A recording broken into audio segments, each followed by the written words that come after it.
It's time for the College Hockey Show!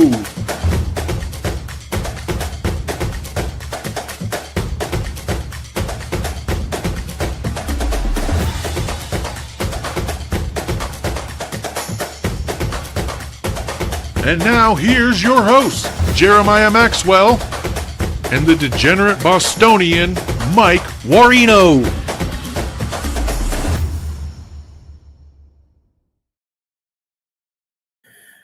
All right, good evening, everybody. Hope everyone's doing well. Hope you had a wonderful weekend. I know if you were tailing me, you did. You are welcome. It's our fifth weekend in a row. The beard is traveling. I think everyone knows that, and it's not exactly easy to travel right now. So we're going to get right into it, as we usually do on Monday, is the wonderful weekend recap.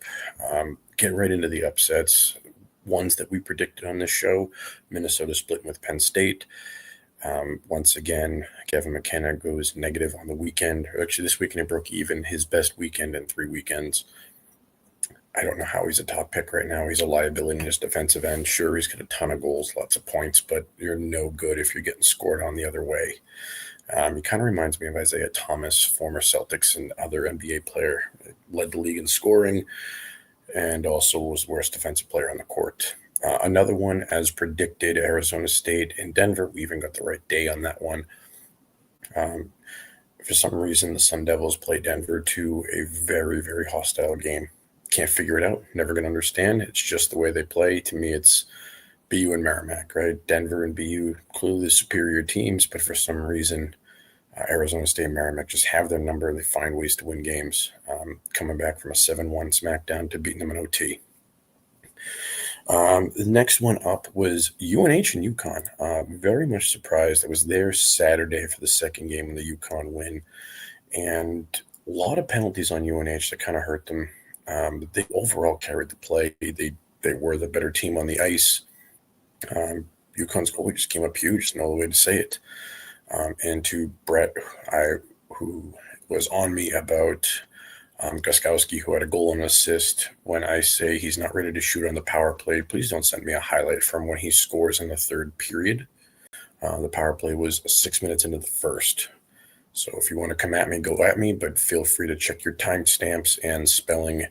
Those are two things you probably should get correct when coming at someone pretty hard.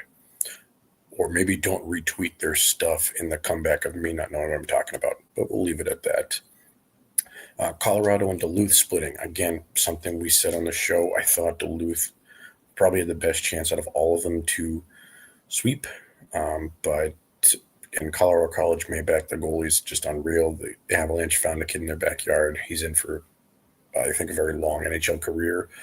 I think would be the piece to put the Avs in the cup right now. I'm not a believer in the Woods. Kevin, Avi, appreciate you guys. How you doing tonight? But going back to Colorado College, I think Marbeck is just going to be something special. Wouldn't surprise me if he's in the Richter finalist right now. He's not available to place bets on, but someone in the future I will be kind of looking for. Biggest upset in my mind this weekend, number 7 and number 1.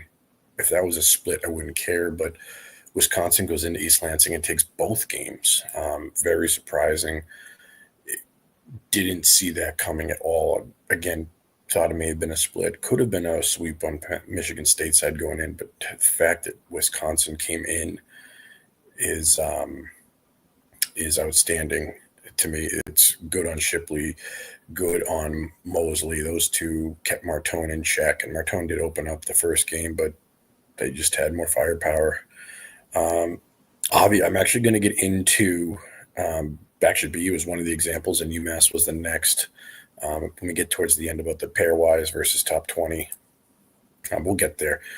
But yeah, Badgers with the big sweep, making a jumping up 5 spots in the rankings, absolutely spectacular and well deserved. Some close calls. Union, number 20 in the country, goes to a shootout with Colgate. That should never happen. I think that's the scare Union needed. As I said, they're in the ECAC. Season's still pretty young. So it's expected. They've still got some kinks to work out, but I think Union might have something this year. Definitely a team we're going to keep an eye on. Morozov goes pointsless with the 10 goals Miami of Ohio scored. So it figures we talk about him. He has a bad weekend. But again, a guy we're going to keep our eyes on. He was a 2.5-star recruit of the USHL. I talked to Mike McMahon about him three weeks ago now, and Mike had never seen anything on him. So good steal by Miami of Ohio there. And RIT's win streak did end at 9. Bentley took it to him this weekend. It was unfortunate. I wanted to see them break the record, but you know what happens. Moving into the sweeps, we kind of already talked about this one, Wisconsin and Michigan State. And Wisconsin doing that on the road, too, is spectacular. And I want to emphasize this from the pairwise part. Winning games is obviously the most important part. Beating ranked opponents is your next part. If anyone's familiar with college basketball, that tier 1, tier 2, 3, 4, etc. It's very important to win those games. But winning on the road, beating a ranked opponent on the road, that is maximum points in the new system. That is 3 points towards the rating system. Again, we will go over that on a bye week in December. But just good on the Badgers, playing straightforward. Lindenwood sweeping Robert Morris. If you followed my tweets, you had them on both games. They were in a parlay for one of them. Unfortunately, the parlay did not cash. It happens. Kinesis and over Mercyhurst. Nothing too much there. Nothing spectacular. Beard, when you see this, I apologize. Air Force did sweep Army. I expected that to be a split, especially just knowing the schools. But this year they get the cup. Sorry to say. As a Michigan fan, I love seeing the boys in blue beat Ohio State. I said preseason Ohio State was a sneaky Frozen Four team. They choked against Penn State. They struggled against. They got smacked by Michigan 5-2 and 8-1. That's just not good. You can't be having that. It was at the Yost and everything, but as I said, it was a sleeper, sneaky Frozen Four team. I've definitely got some doubts in my mind now. It happens. I can't be right every time. I'm human. I am rocking a Michigan Tech shirt, but they did get swept by Minnesota State. And in my mind, that locks Minnesota State for the CCHA. St. Thomas will definitely put in a bid for them. Definitely going to make a run at that conference title, but I do like the Mavericks here. It's just no other way to say it. It's not the strongest conference out there. It's going to happen. Kevin, I will get on the BU part as well. What happened to them, I don't know. I'm sitting here scratching my head myself. 22 draft picks. You have second and third rounders that are healthy scratches. I get Iserman's out, but there's another drafted kid right behind him. I don't know. I do live in the same town as Jay Pandolfo. I will try to run into him again and kind of ask those questions when I get a chance. But it is going to have to be, I'm going to get as much legwork as I can there. Bemidji State over Northern Michigan. A couple of friends of the show went to Bemidji, played there. Northern Michigan's goaltending is coming down to earth, unfortunately. I don't know if it's because of film or whatever, but, to each their own. Quinnipiac over Clarkson, and I do want to highlight that, is Quinnipiac is a top 10 team here at number 8, and Clarkson has 2 top 10 wins with Penn State and Michigan State. So it is significant. Clarkson has a habit of rising to the top. They were the home team, and Quinnipiac beat them. It's just straightforward, straight up. That's the way it is. But overall, for the sweeps-wise, nothing really caught my eye other than Wisconsin one in particular. That one, winning on the road against number 1, that's just so it's hard to do, especially East Lansing. According to Everything College Hockey, 3rd hardest place to play in the country. So not an easy place to do it. Wisconsin, good job. Concerns, kind of hinted at it already. Penn State splitting. You just can't. Minnesota's fighting for 500 this year. They can't get their act together. They've got bad losses, like a UNH loss. Losing to teams in the bottom 40 is not good. And you lost by 3. You can't happen. Like they did this against Long Island. Yeah, you came back and won Saturday, but how many times Penn State can you struggle and not put away bad teams and lose to bad teams. Like I don't know what's going to happen pairwise. Right now, you're a top 10, but what happens when the pairwise kicks in? Union, again, despite taking a loss, put 13 goals in 2 games, so high-flying offense for Union. Again, I think they have something there. Colgate did take them to a shootout, but again, look out for Union's offense this year. It's not common in the ECAC to have a high-scoring team. Curious if they can overpower, the defense of Quinnipiac, the goaltending of Cornell, and Harvard, who's supposed to be a bad team this year, taking those teams to the brink. So maybe the boys in Boston there have something more than predicted. Beanpot's coming up in February. Got a great game against either BUBC. It should be a good matchup there. Usually it's a cakewalk, so something to keep our eyes on. Ohio State, you gave up 13 goals in 2 games, and as I said, preseason, I did have them as a Frozen Four team, and I'm concerned. The goaltending isn't there like I thought it would be. Now, Michigan was number 2, now number 1, but it's your rival. You should always be there. It should always be ready to go. And I don't know. I will never understand how you just get smacked like that. And you took Penn State, has more depth than Michigan, to the wire. You really should have beat them. And I don't know. I'm just going to chalk up as a bad weekend. I'm not actually fully punting on Ohio State yet, but I'm hitting the panic button. I think the Buckeyes will bounce back. Again, when they play Wisconsin, it's going to be a tough series. When they play Michigan State, it's going to be a gut-wrenching series. But then you have Notre Dame, who's fighting for 500 this year. Minnesota fighting for 500 this year. I think those will be 4 wins. And then when they put those 4 wins together, you have winter break coming up for 2 weeks.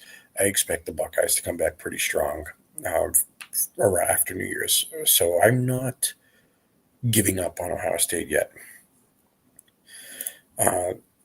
Langonis for the defenseman. I don't know if anyone watched BC and Maine over the weekend. I was there Friday, and I saw Langonis go hard into the boards. Very clean hit.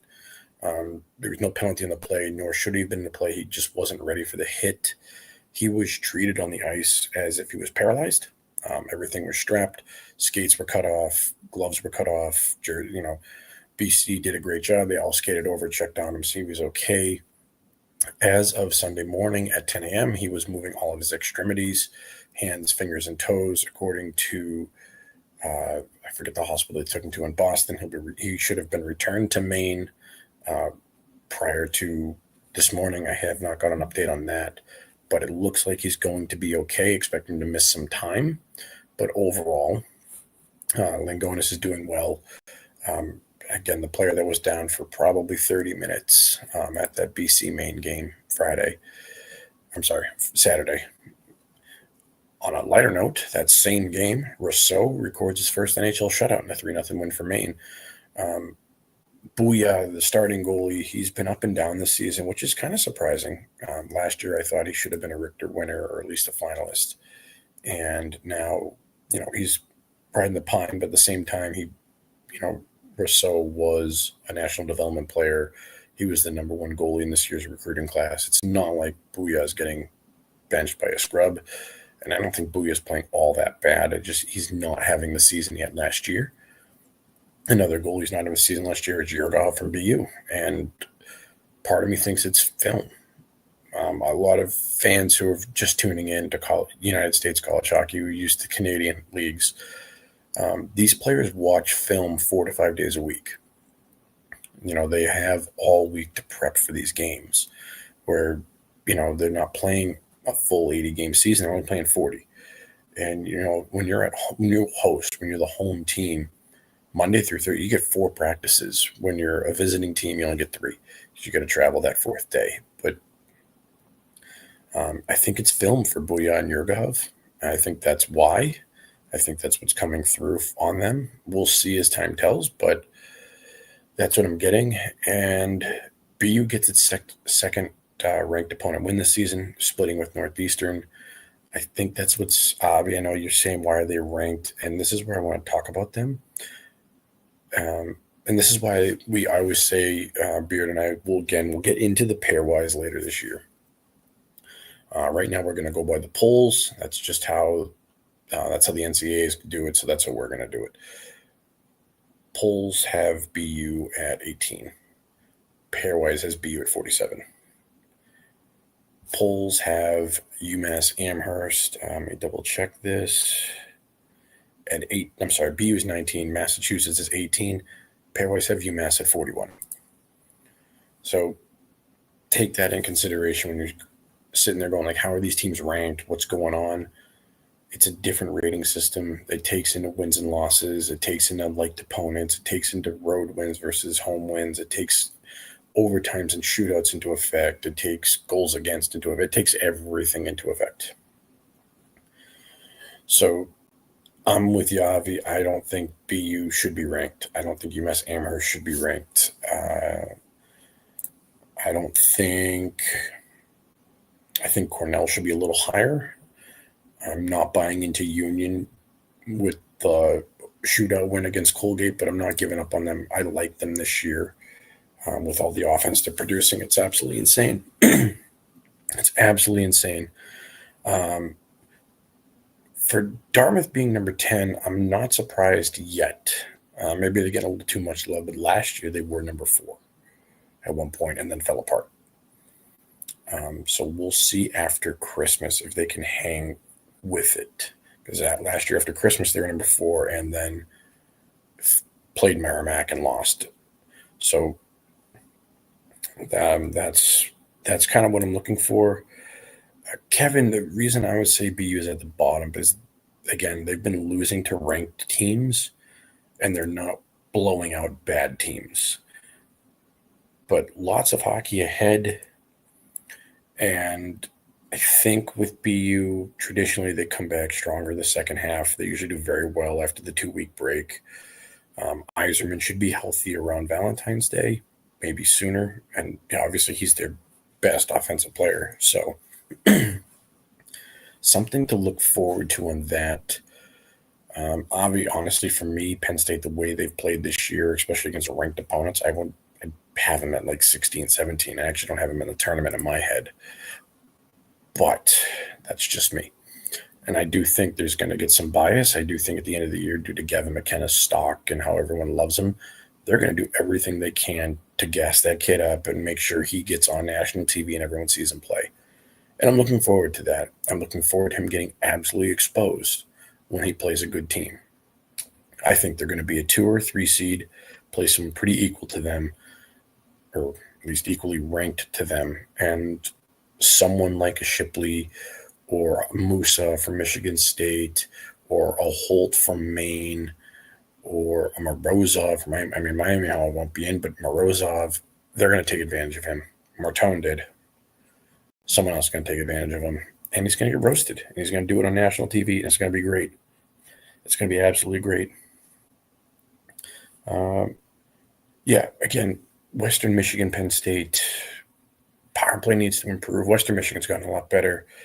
And going on McKenna, I'm curious what his power play points are versus total season points, because I feel like I see him getting a lot of numbers on the stat sheet, and it's all power play. Like, I want to know what his 5-on-5 numbers are, and I just haven't had a chance to dig through that data. But I am the Degenerate Bostonian. The show, it does touch on gambling. 5 for 7 on the weekend. As I said, that parlay busted. 3 games going to overtime. Couldn't get one of them. That was a little heartbreaking. But it is what it is. We're still up over 2 units on the weekend, 29-12 on the year. Brings us up to 10.83 units. So again, if you bet $10 a game, I've returned to you $108.30. So I think we're doing pretty well there. Picking at 71%. If you wish to be a capper or deemed the capper term in Vegas, you have to pick at 56. So there it is. I know the Vegas Basement Boys just found us. I'm hoping to do some podcasts with them. You'll see me live on their show when you get it, when we get that all situated. But again, guys, I do this for fun. I'm not going to sit here and say I'm a professional or anything like that. It's just a hobby. But I do watch a lot of hockey. This is literally my life. Last year, went to 7 or 8 states to see games. Hopped on a plane, I drove 10 hours just to go watch one of them. And then I drove 9 hours to go see another one. Like, this is just what I do. It's something I love. And yeah, I do place bets on it. It's something I enjoy. I enjoy the thrill. I enjoy the rush. But please, please, please, if you find yourself getting into a hole, reach out. That's why I'm here. I'm not here to win you $1 million. I'm not trying to cost you a home. No, if I place a bad bet, no, I lost too.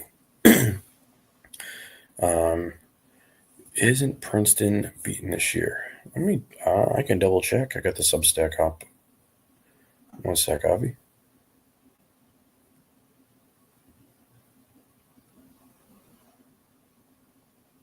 Huh.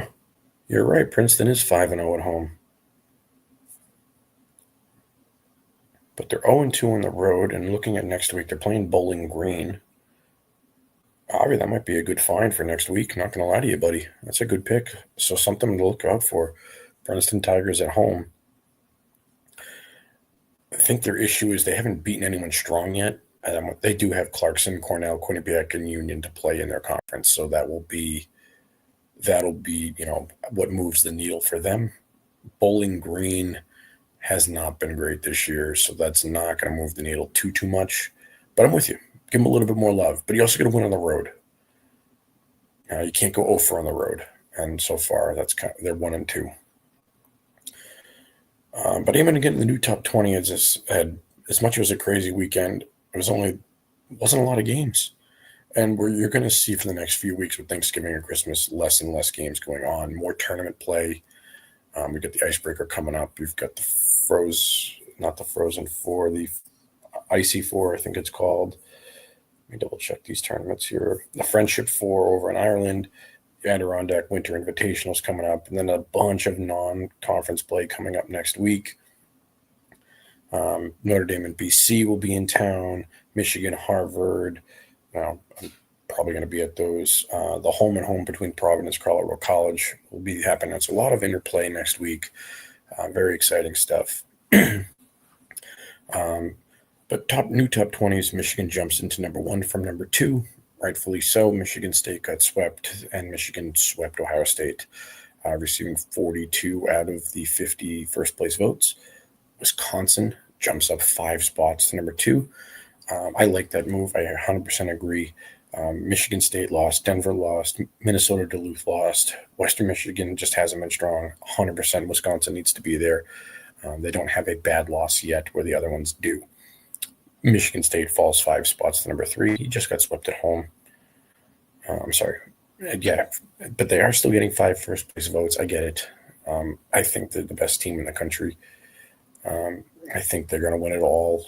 What it will come down to is when they play, most likely in Allentown against Michigan. They play Michigan 7 times when you factor in the Big Ten tournament. So anything can happen that 7th game. You're literally walking into a game 7 on a neutral site.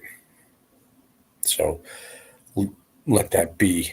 Denver falls to 4 from 3. You did lose in Arizona State in overtime. I get why you fall 1. Duluth, you lost. Dakota stays the same. Western Michigan jumps up a spot.